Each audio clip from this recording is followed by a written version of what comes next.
A Big Five trophy back on Broad Street thanks to a stunning comeback from Temple women's basketball versus Penn. Access granted. A brand new episode of OwlAccess Pass starts right now.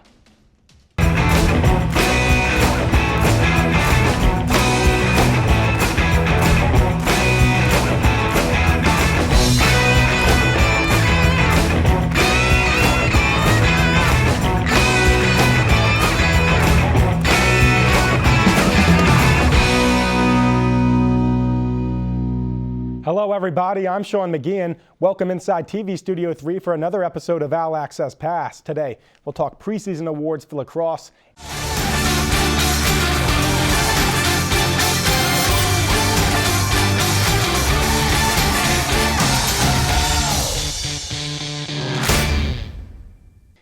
AAC talk. The Owls travel to Southwest Ohio for a matchup versus the Cincinnati Bearcats. A 23-point double-double from junior Mia Davis kept the Owls close throughout, but Temple could not stop Cincy's bigs. Imari Thomas and Angel Reiser combined for 38 points and hand Davis and company their third conference loss of the year. Bearcats win this one by a score of 86-81, dropping Temple to 4-3 in conference. Owls versus Quakers at McGonigal Hall in this one, and if you're a fan of bully ball, then this was the game for you. Temple had its way down low all game. 38 of its 76 points came in the paint. That's 50% for you number crunchers out there. Despite the physicality of the Owls, Penn dominated the first half.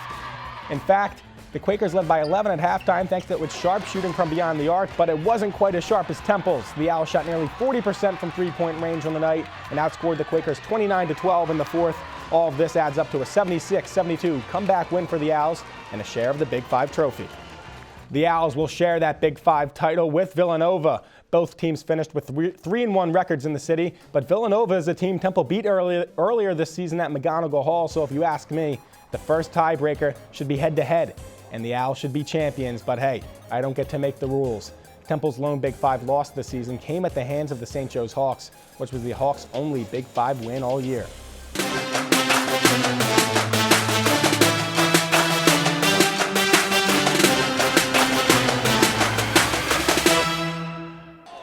To the men's side of Temple basketball now, the Owls faced off against Penn at the Palestra this past weekend, and boy, oh boy, did the Owls forget to wake up for this one. Temple didn't even get on the board until 9 minutes into the game, and get this, the Owls shot a painful 19% from the field in the first half. The second half was a bit of a different story. Temple shot 40% from the field and chipped Penn's lead all the way down to 6 on 5 separate occasions, but the late rallies weren't enough. Temple falls to Penn in this one, 66-59. 3 games into Big Five play for the men and 1 to go with the title still within reach. The Owls currently sit at 2-1 in the Big Five this season. A February 16th matchup against Villanova at the Liacouras Center will decide the city's champion for 2020. If Temple wins, it'll be the first time the Owls own a share of the title since 2013 when they were co-champions with LaSalle. The Owls have the most Big Five titles in history with 27, but Nova just 1 behind with 26. It's off-season for football, but some boys from 10th and Diamond are trying to turn this off-season into an NFL season come next fall. Specifically Matt Hennessy, who recently participated in the Reese's Senior Bowl. OwlAccess Pass's Dan Wilson was down in Mobile, Alabama for the game and had a front row seat to see what scouts are saying about Temple's All-American. Hey, Dan. Thanks, Sean. Owl center Matt Hennessy took the field on Saturday afternoon in front of countless scouts and next to the top talent in college football this season. Hennessy played a number of drives with Michigan quarterback Shea Patterson behind him en route to a 34-17 win for the North. Hennessy is known as a guy with good size and intelligence, a consistent pass blocker with good hand-eye coordination and good balance. Concerns from scouts include the lack of athleticism and struggles with bull rushes. Taking a look here, he more than holds his own against some of the best pass rushers in the country, helping the North to some big plays on Saturday. He's got plenty of experience as a pass blocker, which is appealing to high-powered offenses that are controlling the modern-day NFL. And taking a look at past Owls who heard their name on draft day, after playing in the Senior Bowl, most recently Rock Ya-Sin, to win at the top of the second round last year to the Colts. Matt Ioannidis and Raquel Armstead both went in the 5th round. Fan favorite Tyler Matakevich barely squeezed himself into a 7th round selection.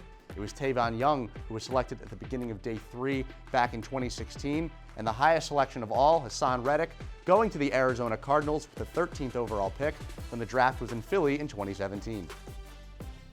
Dan, good stuff. But I got a couple questions for you. My first one is, what teams could use a center and who could possibly target Hennessy? Yeah, really hard to project who will be looking to snag a center on day 3 of the draft.